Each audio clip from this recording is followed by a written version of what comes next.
Alors, bonjour à tous. Mon nom est Jocelyne et je suis une alcoolique. Aujourd'hui, je fais un petit spécial parce que hier, le 10 novembre, j'ai oublié d'enregistrer la réunion en ligne. Donc, je vais enregistrer ma partie de ce que j'ai dit plutôt que de le mettre par écrit, ce qui va être moins long pour moi. Alors, on a fait un petit rappel sur le début du gros livre. Je vais commencer la partie qui parle de l'alcoolisme, de la maladie physique. On va à la page XXIX, 29 en chiffres romains, et le paragraphe qui débute par « Nous croyons et nous l'avons dit ». C'est le docteur Silkworth qui parle là. Puis il nous parle que les effets de l'alcool sur les alcooliques chroniques sont une manifestation du type allergique. Donc, une allergie, c'est une réaction anormale du corps. Le corps d'un alcoolique réagit d'une façon différente de celui d'un consommateur normal d'alcool. Le consommateur normal va prendre un verre ou deux, il va arrêter là parce qu'il a un petit feeling, puis il trouve ça le fun. Et pour lui, c'est assez. Tandis qu'un alcoolique, lui, quand il prend le premier verre, ça déclenche le craving ou la soif insatiable. Et pourquoi ça? C'est que la science, ils ont découvert que le foie et le pancréas de l'alcoolique éliminent l'alcool plus lentement. Donc, l'alcool, quand il entre dans le corps, il se décompose en différents éléments. Mais pour un buveur comme un alcoolique, l'alcool n'est pas l'acétone, qui est un produit de la désintégration de l'alcool, l'acétone n'est pas éliminé totalement à l'extérieur. En restant dans le corps, l'acétone déclenche la soif insatiable. C'est pour ça qu'on prend un deuxième verre et que le deuxième déclenche une plus grande soif encore. Donc, on continue. C'est pourquoi l'alcoolique, une fois qu'il a commencé à boire, ne peut plus arrêter à moins de tomber. Tomber, ça veut dire que moi, je tombais, par exemple, il fallait que je tombe endormi. Si je ne dormais pas, je me relevais et j'en reprenais. Parfois, c'était de tomber malade. Moi, surtout dans les débuts, quand je buvais, après plusieurs verres, j'étais malade. Je ne pouvais plus boire, là, ça ne marchait plus. Mais c'était quand même une réaction anormale dans le sens que quelqu'un qui est de normal, une fois qu'il sait qu'il peut être malade avec l'alcool, il ne se rendra pas jusqu'au bout. Moi, je me rendais pareil jusqu'au bout, même si je savais que j'allais être malade. Donc, c'est parce que c'était à cause du craving qui s'était développé. Donc, c'est ça. Donc, ça, c'est on a expliqué la maladie physique comme ça. Et la maladie physique est permanente. Il n'y a pas de... On ne peut pas guérir ou se rétablir de la maladie physique. On se rétablit de la maladie mentale, et on est rendu à parler de ça. Pour ça, on va à la page 30 en chiffre romain, XXX, où le docteur Silkworth nous parle de la maladie mentale au premier paragraphe complet qui débute par hommes et femmes. Donc, hommes et femmes boivent essentiellement parce qu'ils aiment l'effet produit par l'alcool. Ça, c'est autant les alcooliques que les non-alcooliques. Là, il nous parle de l'impression d'évasion. On s'évade, ce qu'on cherche à s'évader, on cherche à s'évader de notre mal-être intérieur. Appelons-les, que ce soit de l'anxiété ou que ce soit d'autres états intérieurs, nos ressentiments. On peut s'évader, chercher à s'évader de notre colère, on peut chercher à s'évader de notre tristesse, ça peut être de toutes sortes de choses. Donc, on cherche à s'évader. L'alcoolique particulièrement, lui, une fois qu'il a trouvé l'alcool comme solution à son problème intérieur, son mal-être, il va continuer à boire. Donc, il y a le phénomène de l'allergie qui entre en compte. Ce phénomène-là peut-être déclenche. Autrement dit, l'allergie physique peut être de source génétique ou peut se développer à force de boire. Donc, il y a les deux cas. Et peu importe le cas, une fois que le phénomène de la soif insatiable s'est enclenché, quand tu commences à boire, tu continues. Ça, c'est de l'allergie physique. Puis peu importe qu'elle soit de source génétique ou pas, une fois que c'est enclenché, il n'y a pas de retour possible là-dessus. Donc, revenons à l'aspect mental. L'aspect mental, on cherche l'évasion de notre mal-être. Puis quand on s'aperçoit que l'alcool fait ça, l'alcoolique finit par croire que c'est ça la solution à son mal-être. Puis il commence à rechercher ça quand il ne boit pas. Donc la maladie mentale se manifeste quand je ne bois pas. Je ne bois pas, mais j'ai soif parce que je veux avoir cette évasion-là de mon mal-être. Le docteur Silkworth dit aussi dans ce paragraphe-là que les alcooliques sont impatients, irritables et mécontents aussi longtemps qu'ils ne ressentent pas de nouveau cette sensation d'aise et de confort que leur procure quelques verres. Donc, il commence lentement à nous parler qu'on a un problème entre les deux oreilles, qu'on veut chercher notre solution à notre problème de mal-être dans l'alcool. Et on se met à l'idée que c'est ça, puis que c'est bon pour nous autres, puis que ça nous aide, puis qu'on est mieux avec l'alcool. Donc, c'est pour ça qu'on continue à boire. Donc, ils disent après qu'ils ont une fois de plus succombé au désir de boire, comme il arrive à un si grand nombre, que le phénomène de l'obsession s'accentue. Ici, il y a un problème de traduction. C'est pas l'obsession s'accentue, c'est le craving ou la soif insatiable. Ils disent que les alcooliques traversent les étapes bien connues de la cuite. C'est ça, la cuite parce qu'on se rend jusqu'au bout à cause de l'allergie physique, la maladie physique. Donc, ils émergent bourrés de remords. C'est bien sûr que en buvant, on fait des choses qu'on n'est pas toujours très fiers. Donc, on sort de là avec des remords et résolu à ne plus jamais boire. Ça vous est-tu arrivé déjà? Mais on recommence à boire parce qu'on a la croyance que l'alcool est notre solution. Donc, on a développé des fausses croyances et c'est ça le problème de la maladie mentale. C'est qu'on a comme faussé notre esprit. On a créé un programme qui dit que tu as besoin d'alcool pour être mieux. C'est un programme de base qui est logé dans le système, puis tu n'y as pas accès. Tu n'as plus accès à ce programme-là. Tu as beau essayer de changer cette croyance-là, puis dire, ben non, je n'ai pas besoin d'alcool, non, je n'ai pas besoin d'alcool. Tu ne réussiras pas à te convaincre parce que c'est un programme qui va déloger tous les autres programmes que tu essaies de mettre par la suite. C'est un programme de base. Alors, il dit aussi, ce scénario se répète encore et encore, à moins que cette personne puisse vivre l'expérience d'un changement psychique total, il y a peu d'espoir qu'elle se rétablisse. Alors, étant donné que le problème de l'alcool se situe au niveau mental, la solution doit se trouver au niveau mental aussi. Donc, le changement psychique, c'est un changement dans la façon de penser. Et pour ça, je vous ai dit, il n'y a pas l'alcoolique n'a plus accès au programme de base. Donc, il faut qu'il y ait une puissance plus forte qui accède à ce programme de base-là. En informatique, je ferai appel pour régler un problème de ce genre-là. Je ferai appel à un informaticien, un expert en informatique pour régler ça. Nous, pour régler notre problème de maladie mentale, on peut avoir accès à une puissance supérieure aussi, quelqu'un qui connaît plus ça, qui est plus en mesure de le faire. Il faut que ce soit une puissance supérieure à nous-mêmes. Et c'est là qu'on fait appel à ça pour régler le problème.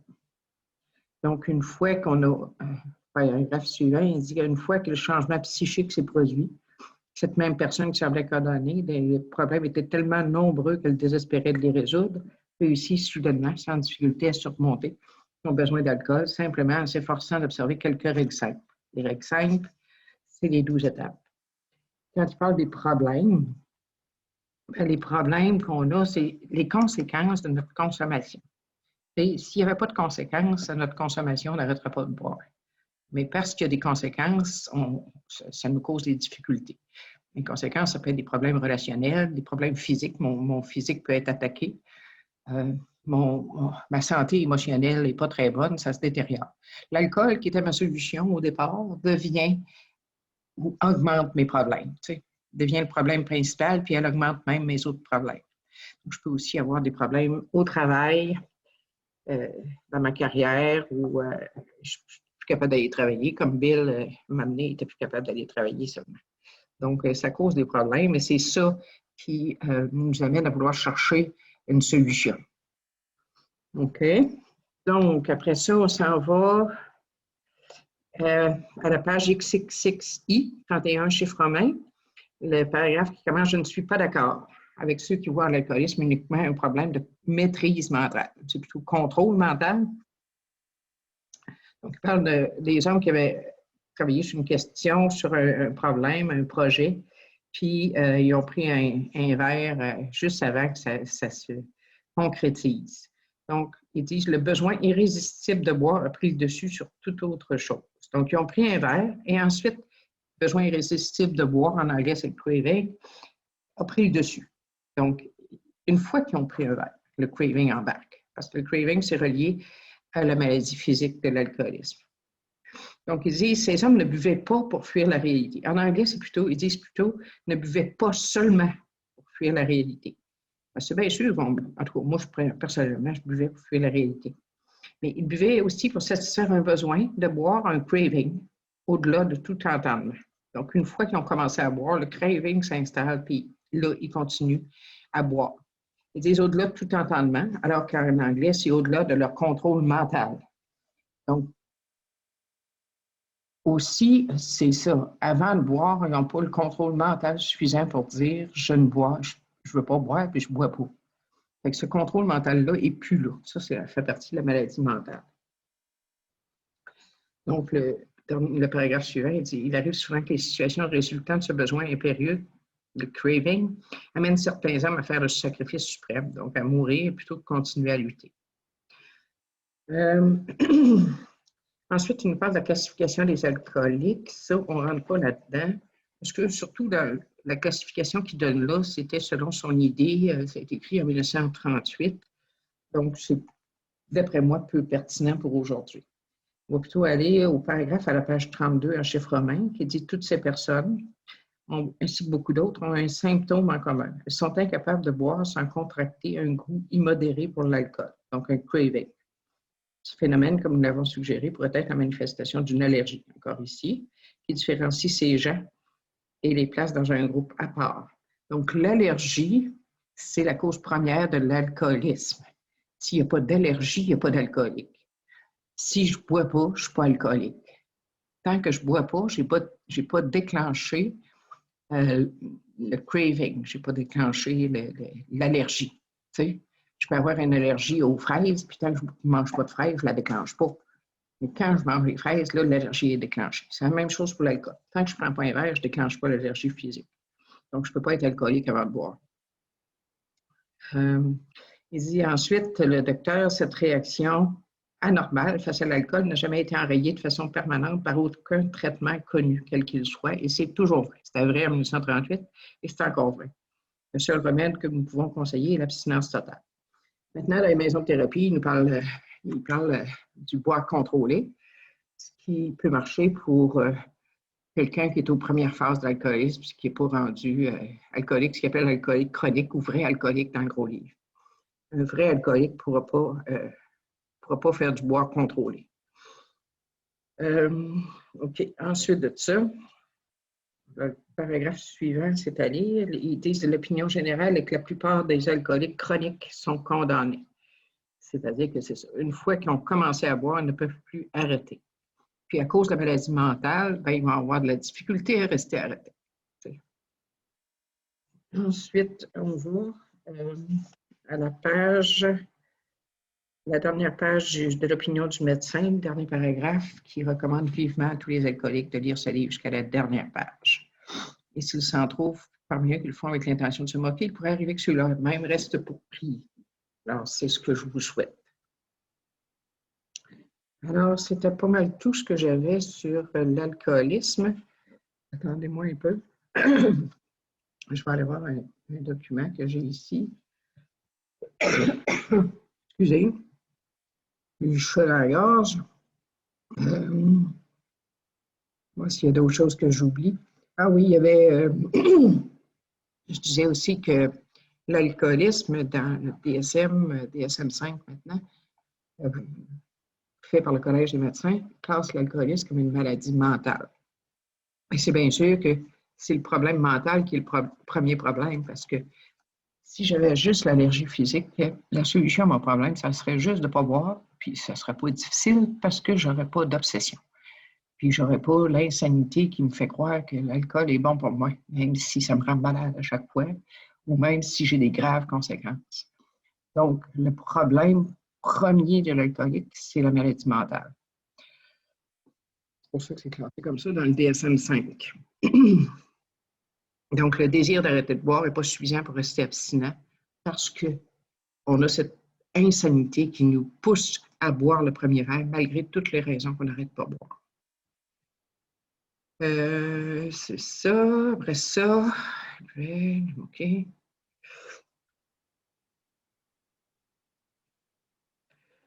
Attends un petit peu.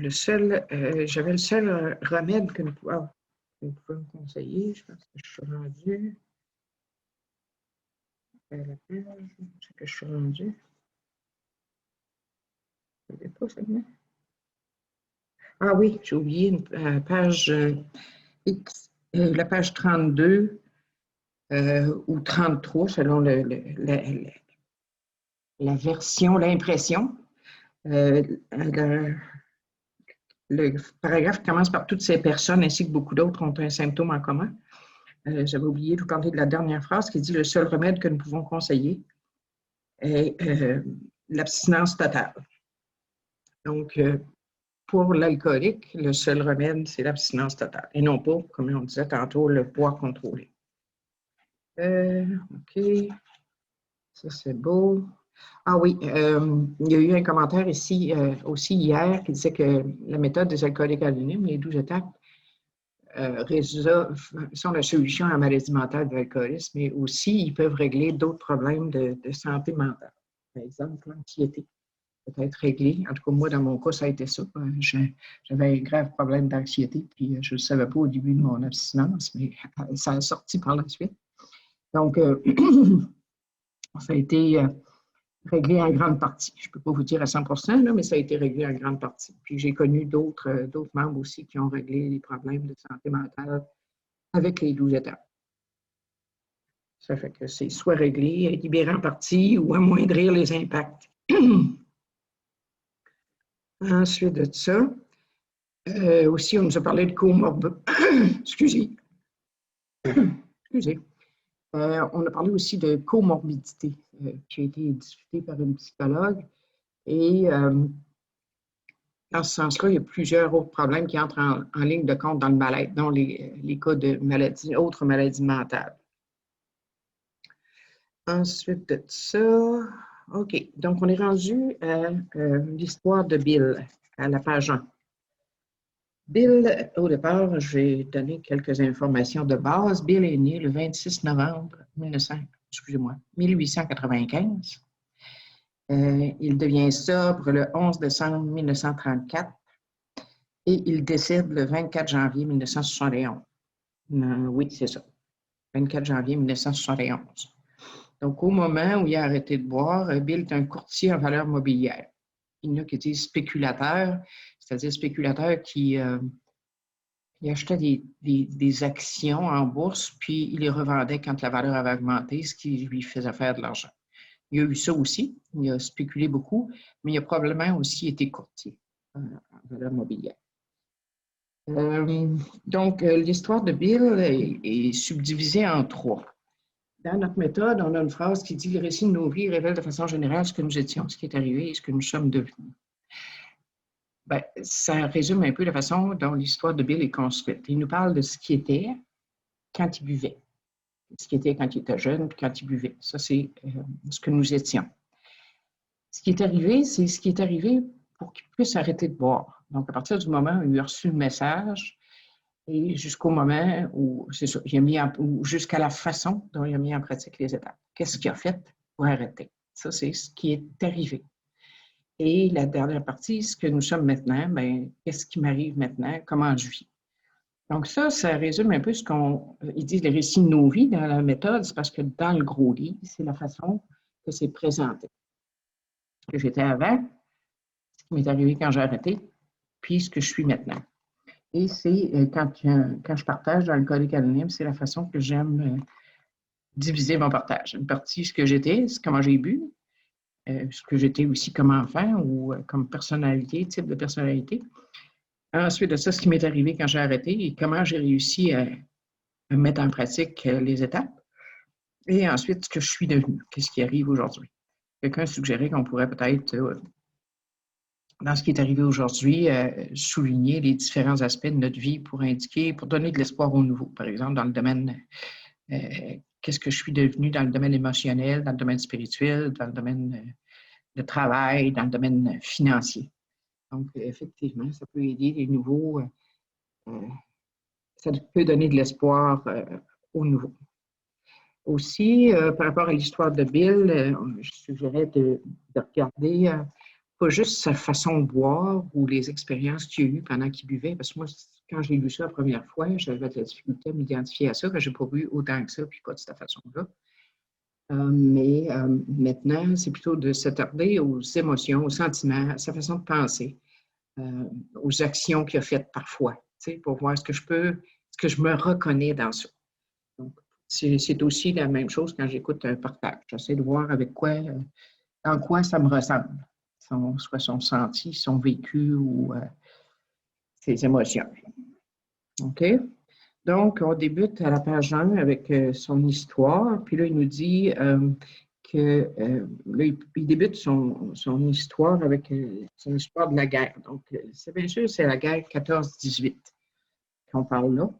Puis, avant de partir pour l'Angleterre, il était dans une petite ville de Nouvelle-Angleterre qui s'appelle New Bedford, au Massachusetts, où jeune officier, lui était un officier, frais et moulu de Plattsburgh, nous avions été cantonnés.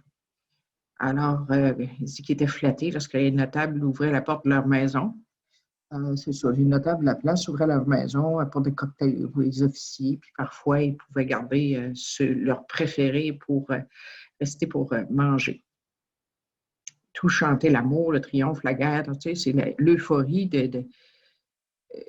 avant le départ pour la guerre. Il y a beaucoup d'adrénaline là-dedans. Donc, il dit, enfin, je participais à la vie. Au milieu de l'allégresse, j'ai découvert l'alcool pour la première fois. Donc, il a commencé là. Il avait oublié les sévères mises en garde et préjugés de sa famille au sujet de l'alcool.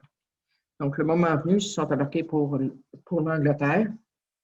Comme je m'ennuyais beaucoup, je me suis de nouveau tourné vers l'alcool. Donc, son histoire avec l'alcool a commencé dans les parties. Il a découvert l'alcool. Après ça, quand il s'ennuie, il trouve l'alcool. Moi aussi, ça a été mon cas. L'alcool a été ma façon de chasser l'ennui. Donc, chasser l'ennui ou le mal-être. Ensuite de ça, il dit qu'ils sont débarqués en Angleterre puis qu'il a visité la cathédrale de Winchester. Très ému, c'est-à-dire qu'il a eu comme une mini-expérience spirituelle. Il a senti l'énergie probablement du lieu, puis ça l'a ému. Puis il est allé se promener, puis il a vu un épitaphe. Puis l'épitaphe l'a touché, et pas assez pour qu'il arrête de boire, naturellement. Il n'était pas prêt. Il dit, le paragraphe suivant, c'était là un sinistre avertissement que je n'ai pas su prendre au sérieux. Ensuite de ça, on saute un paragraphe. Il dit qu'il a suivi un cours en droit. Il a suivi un cours en droit et par la suite, il a décroché un emploi comme inspecteur dans une société de cautionnement. La course à la réussite était commencée. Course à la réussite, on peut s'identifier avec ça des fois. J'allais prouver au monde entier que j'étais quelqu'un. Ben oui, on veut prouver ça. Son travail l'a amené à Wall Street et peu après, il s'est intéressé au marché des valeurs. Beaucoup, ils perdaient de l'argent, mais d'autres, ils faisaient fortune. Pourquoi pas moi? Donc, il a étudié l'économie et les sciences commerciales en plus du droit. En raison de son penchant pour l'alcool, il a failli échouer à son cours de droit. D'ailleurs, il n'a jamais eu son diplôme. Il s'est présenté à un des derniers examens trop ivre pour écrire ou même penser. Donc, il n'a pas passé son dernier examen, si je comprends bien. Même s'il ne buvait pas encore de façon continue, sa femme s'inquiétait. Donc là, les conséquences comment? Elles ne sont pas très graves encore, elles sont plutôt légères, mais sa femme s'inquiétait. Donc, il faisait sûrement des remontrances. Nous avions de longues conversations pour lesquelles je tentais de la rassurer en lui disant que les hommes de génie avaient eu leurs meilleures idées sur l'effet de l'alcool. On essaie de vendre des idées farfelues aux autres. T'sais. On les croit nous-mêmes, les fausses idées, puis on essaie de les vendre aux autres. Donc, par la suite, il dit plus loin dans l'autre paragraphe, la troisième ou quatrième phrase, il dit « Mêlant encore des spéculations, j'ai commencé à faire l'arme qui un jour se retournerait contre moi comme un boomerang et me réduirait en pièces. » Donc, on voit qu'il a constaté après coup qu'il avait commencé à forger ça, cette arme-là. Donc, un peu plus loin, à la page 3, il dit que le paragraphe qui dit « Nous avons quitté nos emplois. » Donc, lui et Loïs ont quitté leurs emplois pour partir à l'aventure sur une moto. Semble-t-il que c'est une Harley. Puis ça, c'est en 1925. Donc, ils ont été une année partis. Il a fait ça pour aller voir, vu qu'il était dans le courtier en valeurs mobilières, il avait l'idée, Bill, que s'il savait comment les compagnies étaient gérées, ça pourrait l'aider à cerner les titres qui avaient de la valeur. Puis c'était pas faux, c'était une très bonne idée. Donc, il avait mis un peu d'argent de côté. Ils ont une fois été obligés de travailler dans une ferme pendant cette année-là pour se faire un peu d'argent. Puis, il dit qu'ils ont couvert en une année tout l'Est des États-Unis. Donc, il envoyait pendant ce temps-là des rapports à Wall Street qui, à son retour, lui ont valu un poste associé à un compte de frais, bien utile pour un alcoolique. Ensuite de ça, il dit le paragraphe suivant, au cours des quelques années qui ont suivi, la chance m'a apporté argent et honneur. J'avais réussi. Donc, de 1926 à 1930, il est dans la réussite sociale. Ensuite de ça, il dit un peu plus loin, dans ce même paragraphe-là, prendre un verre était devenu une chose importante pour moi, mettait du piquant dans ma vie. Donc, on voit que l'évolution de sa consommation est là. Jusqu'à ce moment-là, je ne suis pas sûre qu'il était alcoolique encore. Mais au paragraphe suivant, d'après moi, ça avait commencé. Il dit, paragraphe suivant, ma consommation d'alcool a augmenté sérieusement. Je buvais continuellement le jour et presque tous les soirs. Les remontrances de mes amis dégénéraient en dispute. Donc, ses amis commencent à trouver qu'il boit trop et qu'il n'est pas agréable. Puis, il s'est retrouvé en loup solitaire. Il s'est retrouvé donc tout seul pour boire. Ses amis ne voulaient plus le voir. Et aussi, il y a eu des nombreuses scènes malheureuses dans notre somptueux appartement. Je n'avais jamais été réellement infidèle à ma femme, car ma loyauté envers elle, parfois aidée par mon état d'extrême ébriété, me gardait de ses ennuis. Cette phrase-là me fait rire un petit peu parce que je n'avais jamais été réellement infidèle. Ça me fait penser à Bill Clinton, qui n'avait pas eu de relation sexuelle. Donc, c'est un bon alcoolique qui arrange la vérité on arrange la vérité à notre façon. Ensuite de ça, au paragraphe suivant, que je ne lirai pas tout, il dit en 1929, il y a eu la fièvre du Golfe. Mais un peu plus loin, il dit, là, ils sont allés à campagne. À campagne, c'est à Manchester, au Vermont. D'ailleurs, il vient du Vermont, hein, Bill, et Bob aussi. Donc, ils se sont installés à campagne. Puis l'alcool là, se prend pris le dessus plus vite que je n'ai pu rattraper Walter Hagen, qui est un champion du golf à cette période-là. Puis là, il commence à être saisi de tremblement le matin. Donc, les conséquences commencent un peu plus. Là, tu sais. Il a commencé à boire sérieusement, mais les conséquences deviennent sérieuses aussi. Au paragraphe suivant, il dit, là, c'est le crash boursier de 1929. Les actions, la valeur des actions a chuté considérablement. Les gens ont perdu énormément d'argent. Il y a eu beaucoup de suicides à cette période-là. J'ai entendu parler pas mal de cette période-là par ma mère qui l'a vécu. Elle a été élevée sur une ferme. Heureusement, il y avait de quoi manger parce qu'il était sur une ferme. Mais les gens cherchaient du travail. Il n'y avait pas de travail. C'était vraiment l'enfer. Mais c'est ça. L'enfer s'est déchaîné à la Bourse de New York.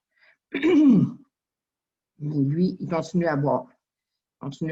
Puis il dit, moi, je me suiciderai pas. Il y avait la dernière phrase de ce paragraphe-là, il dit, tout en buvant, je me suis senti envahi à nouveau par la même détermination féroce de gagner ce que j'avais autrefois. Donc, on voit qu'il est déterminé, c'est sûr. Donc, le lendemain matin, il dit, j'ai téléphoné à un ami de Montréal. Il lui restait encore beaucoup d'argent. Il croyait que je ferais mieux d'aller m'installer au Canada. Le printemps, donc, il a trouvé un emploi au Canada, donc à Montréal. Donc, le printemps suivant, ma femme et moi avions repris notre train de vie habituel. Donc, ça, on est rendu le printemps suivant en 1930. Il dit qu'il se sentait comme Napoléon au retour de l'île d'Elbe. Napoléon est revenu pour tenter de diriger la France. Pas d'île Sainte-Hélène pour moi. L'île Sainte-Hélène, c'est où a fini Napoléon. Lui, il sera mieux que ça, tu sais. Mais l'alcool m'ayant rattrapé, mon généreux ami fut contraint de se séparer de moi. Donc, il ne devait pas être très fiable au travail. Cette fois, nous allions rester sans argent. Au paragraphe suivant, il dit, nous sommes allés vivre chez les parents de ma femme. J'ai trouvé un emploi que j'ai perdu à la suite d'une querelle avec un chauffeur de taxi, qui était colérique peut-être un peu. Heureusement, personne ne pouvait deviner que pendant 5 ans, j'allais demeurer sans emploi véritable et ne pas me dégriser un seul instant. Ma femme avait trouvé du travail dans un grand magasin et quand elle rentrait à la maison épuisée, elle me trouvait sous. Chez les courtiers où je traînais, j'étais devenu un indésirable. Alors, c'est vraiment les conséquences de son alcoolisme. L'alcool n'était désormais plus un luxe, mais une nécessité. En passant, c'était la période de la prohibition. Je ne me rappelle pas les années, je pense que c'est jusqu'en 1934, la prohibition. Donc, il dit 2 et parfois 3 bouteilles de gin de contrebande par jour avaient fini par constituer ma ration quotidienne. Coutumière, c'est-à-dire. C'est ça. On n'ira pas tout ça. Il continue à dire, parce que là, il était secoué de tremblements, violents tremblements. Mais, à la fin de ce même paragraphe-là, il dit, néanmoins, la dernière phrase, néanmoins, je demeurais convaincu de pouvoir maîtriser ou contrôler la situation. Je traversais des périodes de sobriété qui redonnaient espoir à ma femme. On sait que Bill écrivait des promesses à sa femme dans la Bible familiale, et avec la date. Mais ça recommençait. C'est vrai qu'il refaisait une autre promesse. On appelle ça des promesses d'ivrogne, je pense. Alors, les choses se sont détériorées peu à peu. Il dit plus loin, l'autre paragraphe, c'est alors qu'une affaire prometteuse s'est présentée. Les actions étaient à leur plus bas niveau pour l'année 1932 et j'avais réussi tant bien que mal à former un groupe d'acheteurs. Je devais toucher une part généreuse des profits. Une cuite magistrale m'a fait perdre cette occasion, comme par hasard. Tu sais. Parce que, probablement à cause de la trop grande pression, l'alcool, c'est le programme qu'on a à l'intérieur de nous qui dit que l'alcool est notre solution. Le programme a été déclenché suite à la pression et il est parti pour aller boire. Et il a bu. Donc, il dit là, ce coup m'a ouvert les yeux. Il fallait que ça cesse. Je me suis rendu compte que je ne pouvais plus prendre même un seul verre. J'en avais fini pour toujours. Oui, on dit ça. J'ai fini, là. Je n'en prendrai plus. Mais le désir d'arrêter de boire n'est pas suffisant. La volonté n'est plus efficace face à l'alcool. Il dit, jusque-là, j'avais fait quantité de belles promesses, mais ma femme m'a senti toute heureuse que j'étais vraiment sérieux cette fois. Effectivement, je l'étais. Donc, il a fait, je disais hier qu'il avait fait la première étape, mais j'ai réalisé ce matin, avant de me lever, dans ma méditation, qu'il n'a pas fait totalement sa première étape parce qu'il ne connaît pas son problème encore. Mais il a fait sa première étape, ou c'est une étape 0, si on veut, dans le sens qu'il a le désir d'arrêter de boire, puis il sait que c'est un problème. Donc, il a fait une bonne partie de sa première étape. Et pourtant, il va reboire. On va voir ça plus tard. On était rendu là quand j'ai arrêté. Donc, je vais arrêter là aussi aujourd'hui. Je vais juste aller vérifier mes notes pour voir si je n'ai pas oublié quelque chose dans ce que j'ai dit hier. Quelqu'un, Guylaine, m'a envoyé ses notes qu'elle a mises par écrit. Merci beaucoup. S'il y a des choses, des fois je dis des choses qui ne sont pas toujours dans mes notes écrites dans mon gros livre.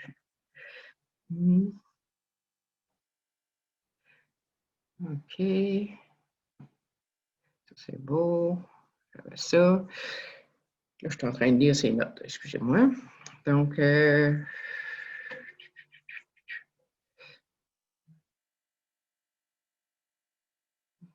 ça. OK.